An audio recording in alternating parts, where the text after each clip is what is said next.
Three women stood on a podium at Roland Garros on the 3rd of August 2024, clay dust still on their shoes, medals still cold. The one on the top step bit down on hers for the photographers, the way winners are taught to, and she was 21 years old, and she had just won a gold medal no player from Asia had ever won in Olympic singles. To her right, silver, a Croatian on the biggest day of her career. To her left, bronze, the world number one, beaten in the semi-final by the woman now standing above her. That is the photograph. Qinwen Zheng in the middle, Donna Vekic in tears, Iga Swiatek looking past the camera. This is not a story about that afternoon, not a highlight reel, not an anniversary tribute, and not a soft look back at a good summer.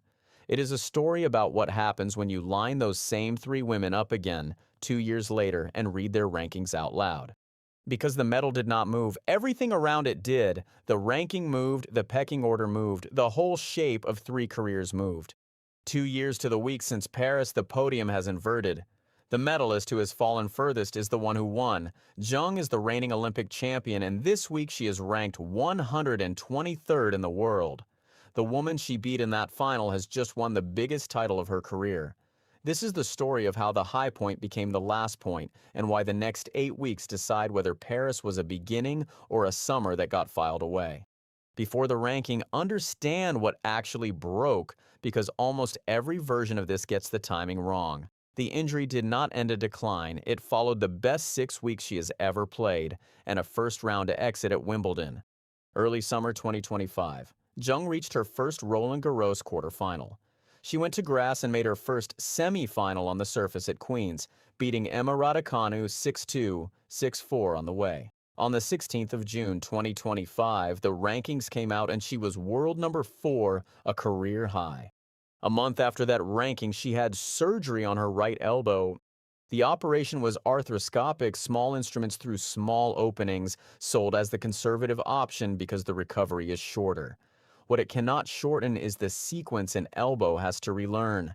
A serve is the most violent thing a player asks of that joint. The arm has to fully straighten, then fully bend under load 100 times a match.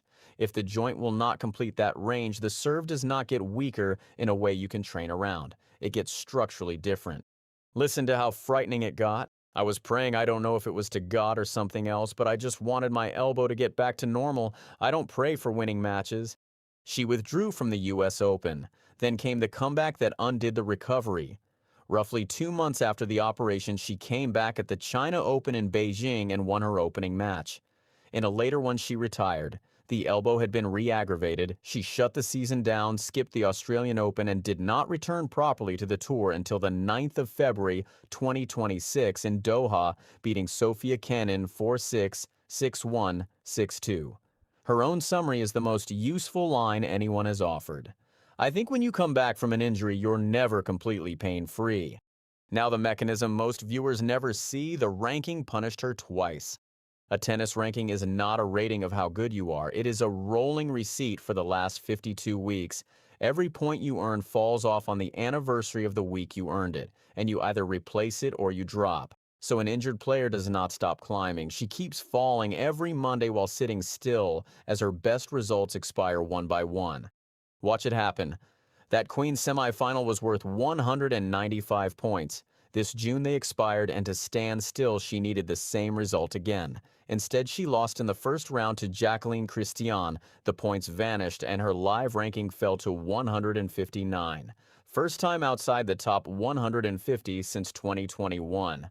The worst of it came in Paris, where this gets almost unbearably neat. The same courts, the same clay, 22 months after the medal ceremony. First round, Maya Chwalinska, a qualifier in her first main draw there who would reach the final, won 6-4, 6-love. Zheng left the top 100 for the first time in more than 4 years and broke down in her press conference. This is definitely a heavy loss. Maybe it can give me a different perspective and help me come back stronger next time. And on the ranking, I didn't pay too much attention to my ranking, but of course I need to start all over again, and that is going to be different. The grass season that followed was built out of favors. Bad Heimburg handed her the last wild card in the draw, the final spot in the field. She beat Solana Sierra, then took the first set off Clara Towson and lost the next two. At Wimbledon, where she has now failed to win a first-round match 4 years running, Katerina Siniakova beat her 6-4, 6-4. In Athens, she made the quarterfinals. This week in Washington, she drew Alexandra Ayala, took the opening set 6-4, then lost 4-6 and 1-6. Twice now, she has done the same thing. She is not being outclassed. She wins the first set and cannot close. Hold the credentials against that. Olympic gold in singles, the first for any player from Asia. An Australian Open final in 2024, the second Chinese woman ever to stand inside the top 5 after Li Na. And in that Paris semifinal, she beat Swiatek 6-2, 7-5, having lost all 6 of their previous meetings. Now the other two from the podium, where the inversion stops being an opinion. Swiatek, the bronze, is still world number 8. She arrived at Wimbledon as defending champion and lost in the third round on center court 7-6, 6-2 to that same Alexandra Ayala. Vekic, the silver, is the story. In April, she was outside the top 100. At Queens in June, she lost in qualifying and did not make the main draw. She got in as a lucky loser when Marta Kostyuk withdrew, then won the tournament, beating Raducanu 6-love, 7-6 in the final. 5th title of her career, first at that level, and only the 7th lucky loser in WTA history to win a singles title. She jumped 44 places from 76 to 32. Zheng was in that same Queen's draw she lost in round 1, and a year earlier it was Zheng who beat Raducanu at that same event on the way to number 4. So here's where it stands. The U.S. Open entry list locked in on the 20th of July with the cutoff for direct acceptance around 104th in the world. Zheng's live ranking was 122nd. The reigning Olympic champion missed the cut for a Grand Slam main draw. She needs a wild card or she plays qualifying.